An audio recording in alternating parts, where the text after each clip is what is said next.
Welcome back, everyone. Today, we're diving into a really fascinating explainer that tackles, well, honestly, one of the most pressing issues of our hyper-connected world right now. And that is, how do we actually get along when we believe fundamentally different things? You know, we usually think of ancient philosophies as being super abstract or, mystical. But today, we're looking at a surprisingly practical framework. We're going to explore how Taoism practically builds a harmonious foundation for religious dialogue. It turns out this ancient tradition actually holds a remarkably pragmatic toolkit for solving modern intercultural and religious conflicts. Okay, so here's our roadmap for today. We'll quickly define the core problem, break down the 3 Taoist pillars, Tao, De, and He, and then wrap the whole thing up with 4 practical principles you can literally use in your everyday conversations. All right, let's jump right into part 1, the core problem, tolerance versus dilution. So in our modern world, we all want to be tolerant and open-minded, right? But there's this very real fear that to truly accept other religions or worldviews, we somehow have to water down our own fundamental beliefs. We worry that, hey, if we accept everything, we ultimately stand for nothing. Think of it like unprincipled mixing. It becomes this sort of flavorless soup where you just blend everything together without any real discernment, completely losing your own identity and boundaries in the process. But there's a totally different approach, the Taoist alternative, called rooted openness. This means you maintain a deep, incredibly strong foundation in your own beliefs. And because of that strength, it allows you to freely welcome collaboration and appreciate the beauty in other traditions without ever feeling threatened. Which brings us to Pillar 1, Tao, the root, and this beautiful idea of unity in diversity. To really grasp this rooted openness, we have to look at how Taoism views the fundamental nature of the universe itself. For this, we look to this incredibly majestic quote from Laozi in the Tao Te Ching. Tao gives birth to 1, 1 to 2, 2 to 3, 3 to all things. What this is basically telling us is that all things, literally every single element of the universe, arise from the exact same source. Because everything comes from Tao, all paths, all philosophies, and all people share this ultimate common origin.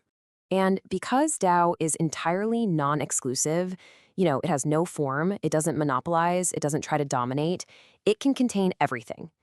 So from a Taoist perspective, any religion that nurtures life, guides people toward goodness, and promotes harmony can just be viewed as a different manifestation or a branch of that exact same universal tree. A Taoist can firmly hold on to their own core practices of purity and naturalness while simultaneously embracing other faiths as parallel expressions of the Tao. Okay, shifting gears a bit to Pillar 2, De, practicing shared good. Now we move from abstract thought to real-world action, using De, or virtue, as a bridge. It's actually wild how perfectly these virtues map out across different belief systems. Look at the Christian emphasis on love and forgiveness. It aligns beautifully with Taoist compassion and altruism. Islamic principles of charity correspond directly to the Taoist focus on giving. Buddhist non-attachment reflects Taoist purity, and the humanist drive for equality completely mirrors the Taoist pursuit of harmony. The labels change, sure, but the underlying ethical heartbeat, it's exactly the same. And guys, this is a massive paradigm shift. As our sources emphasize, truth isn't something you arrive at by winning a theological debate, it's verified in practice.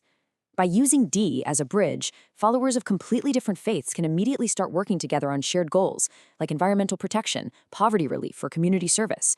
You don't have to rewrite your entire doctrine or agree on theology to just go plant a tree or feed the hungry together. The virtue itself becomes the common language. But let's pause here for a second and address the absolute elephant in the room. This all sounds wonderful when we're talking about charity and being good neighbors, right? But what actually happens when our core beliefs fundamentally, undeniably clash? What happens when one faith claims a very specific path to salvation, a specific definition of God, or just a completely different view of the afterlife? And that brings us perfectly to Pillar 3, He, or the attitude, finding harmony in our differences.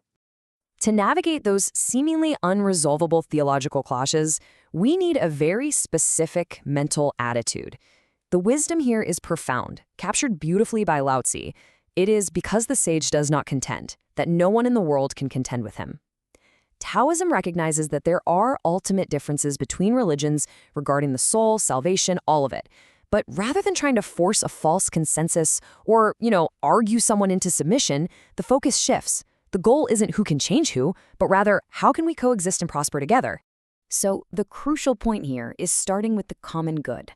A Taoist might say, look, our gods may be different, our paths may be different, but our virtues can connect us. You acknowledge the differences respectfully, you leave them be, and you build trust through shared actions. You absolutely don't demand theological agreement before you offer friendship or cooperation. So let's put this all together into the 4 principles of dialogue. Think of this as your practical playbook. How do modern practitioners actually execute this philosophy when sitting across the table from someone of a different faith? Let's walk through it. First up, distinguish without arguing. Use your wisdom to tell truth from falsehood, but don't get sucked into toxic debates. Second, harmonize despite differences. Acknowledge the gaps, but focus heavily on coexistence. Third, respect without blind following. You can deeply, deeply honor someone else's practice without feeling any obligation to adopt it as your own. And finally, communicate without losing roots. You engage, you learn, you collaborate, but your foundation in your own beliefs remains completely unshaken. This entire philosophy culminates in this majestic creed, which just perfectly summarizes that balance of rooted openness. I believe in Tao and respect the good of other religions. I keep Tao and learn the virtues of other religions. I practice Tao and walk with other religions in goodness. I prove Tao and meet other religions in harmony. It is just such a beautiful, confident, and deeply respectful way to walk through a diverse world. It's not passive tolerance, you guys. It's active, appreciative engagement. So as we wrap up this explainer, I really want to leave you with a challenge. Look around your own life, your workplace, your neighborhood.